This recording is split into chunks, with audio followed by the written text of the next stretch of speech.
ताज्या आणि सुपरफास्ट बातम्या पाहण्यासाठी स्वराज्य न्यूज मराठीला सबस्क्राइब करा आणि बेल बटन प्रेस करा।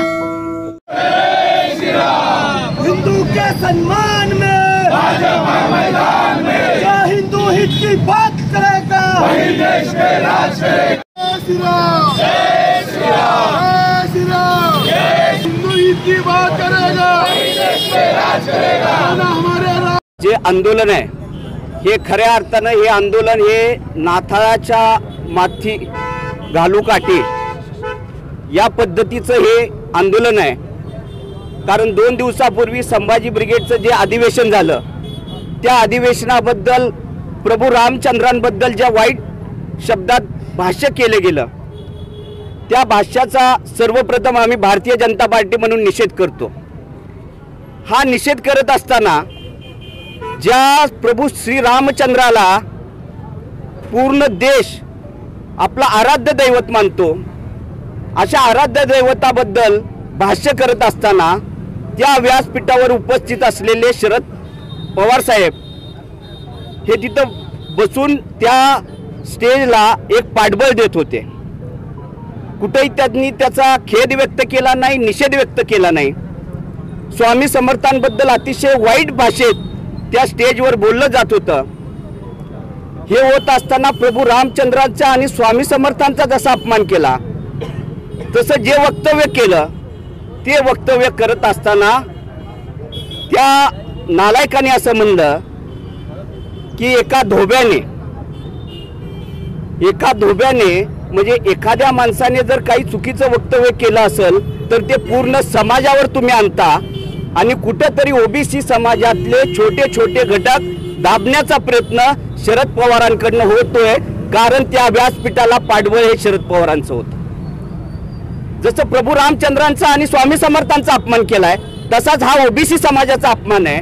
ओबीसी समाजातल्या छोट्या छोट्या घटकांना दाबण्याचा प्रयत्न आहे। आताच 8 दिवसापूर्वी परीट समाजाने थोबी समाजाने फडणवीस साहेबांची भेट घेतली होती। त्यांच्याबद्दलच्या अडचणी त्यांनी सांगितल्या होत्या समाजातल्या, त्या सोडवण्यासाठी फडणवीस साहेब प्रयत्न करत होते। पण याला कसं दाबावं, एखाद्या लहान समाजाला कसं दाबावं, तर ह्या व्यासपीठ हे व्यासपीठ जे होतं ते ओबीसींना दाबण्याचं व्यासपीठ होतं आणि त्याला पाठबळ होतं ते शरद पवारांचं। म्हणून शरद पवारांचा आम्ही जाहीर निषेध करतो। ही आहे की ज्या स्टेजवरती शरद पवार होते ज्यांना राजकारणामध्ये आम्ही मानतो, आम्ही त्यांना एवढा एक्सपिरियन्स आहे, त्यांच्याबद्दल सगळ्यांना आदर आहे। त्या स्टेजवरती जेव्हा त्यांच्या समोर श्रीरामांबद्दल त्यांच्या पूर्ण खानदानांबद्दल अपमान केला जातो तरी पवार साहेब गप्प आहेत। नाही ते बोललं जातं, समर्थांबद्दल बोललं जातं तरी पवार साहेब गप्प आहेत। तरी त्या स्टेजवरती कुणीही उठून बोललं नाही की हे शब्द चुकीचे आहेत, या मंचासाठी बनलेले नाही आहेत, हे शब्द हिंदू भावनेच्या विरोधातले आहेत। राम काय आमचेच आहेत का हो? रामांबद्दल तुम्हाला काही वाटत नाही?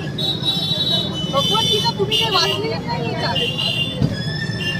या स्टेजवरती तुम्ही उठून त्यांना शांत करायला पाहिजे होतं। त्या स्टेजवरती तुम्ही अपमान खूप लेट केला। मग आज आम्ही आदर कुणाचा करायचा आणि कसा करायचा?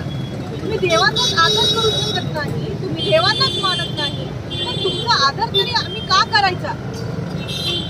हा आमचा साधा प्रश्न आहे। आपण हे विसरू थोडा, हिंदू विसरू, मुस्लिम विसरू, आपण सगळं जात जमाती विसरू, पण ज्या मंचावरती देवांचा अपमान होतो त्या मंचावरती एका अशा नेत्याने गप्प बसणं त्यांना शोभत नाही।